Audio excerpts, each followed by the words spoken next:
Muy buenas. En esta ocasión vamos a responder la pregunta que por qué el ser humano tiende a vivir en una sociedad. Mucho gusto, mi nombre es Julio Marinero. Esta es parte de mi tercera evaluación en la materia de filosofía jurídica. Para empezar, hay que definir que desde los primeros momentos de la historia humana, el ser humano siempre ha buscado vivir dentro de una comunidad. Esta tendencia no es accidental ni circunstancial, sino que responde a una necesidad inherente que existe en la naturaleza del ser humano. En el campo de la filosofía jurídica, esta realidad se analiza como base sobre la cual se construye el derecho, la moral y la organización social. Por lo tanto, vivir en una sociedad no es solo un hecho biológico o práctico, sino una expresión profunda de la racionalidad y sociabilidad humana.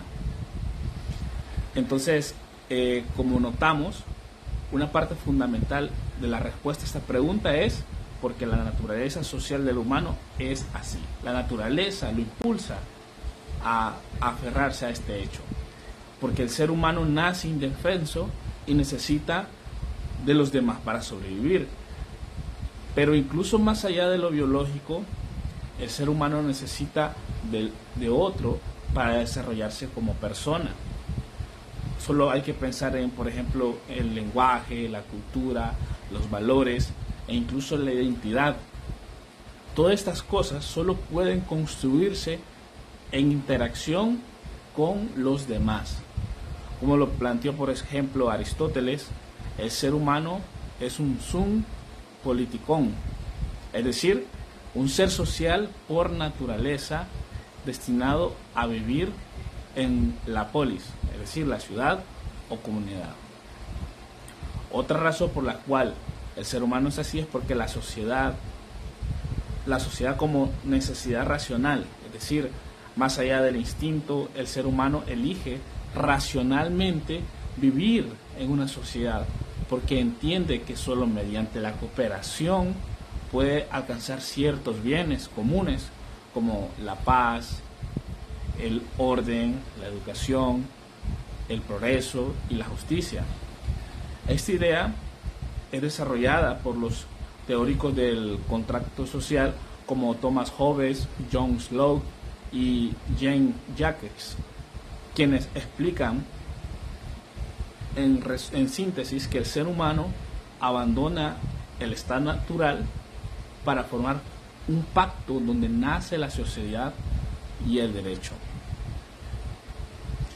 Por lo tanto, notamos que el ser humano tiene esta necesidad de convivir en una sociedad. Ahora bien, como particularmente en la filosofía jurídica y en el contexto salvadoreño, la tendencia del ser humano a vivir en una sociedad se estudia desde una perspectiva antropológica, fisiológica y jurídica. A continuación, voy a explicar por qué esta tendencia, así de manera resumida. En primer lugar, por la naturaleza del ser humano. Como mencionamos antes, el ser humano, por naturaleza, tiene una esencia social. Y como analizamos, ciertos filósofos clásicos analizaban esto, por ejemplo Aristóteles. Por lo tanto, también concluimos que el ser humano necesita de otros para coexistir. Ahora bien, el humano siempre busca la cooperación para alcanzar fines que no lograría de manera aislada. Eso es lo que nos diferencia de nosotros los humanos de los animales. Además, que nos ayuda a desarrollar el lenguaje, la cultura y las demás cosas. En segundo lugar, analizábamos la necesidad del orden y justicia que tiene el ser humano. O sea, vivir en una sociedad implica la necesidad de establecer normas comunes, reglas de convivencia y mecanismos para resolver conflictos. Y de aquí nace el derecho. Por lo tanto, el ser humano, al interactuar con otros, puede tener conflictos de intereses, pero todo esto conlleva un bien común mucho más grande. Por lo tanto, estas son las razones, las que hemos analizado desde un punto de vista jurídico y filosófico por qué el ser humano tiende a vivir en una sociedad.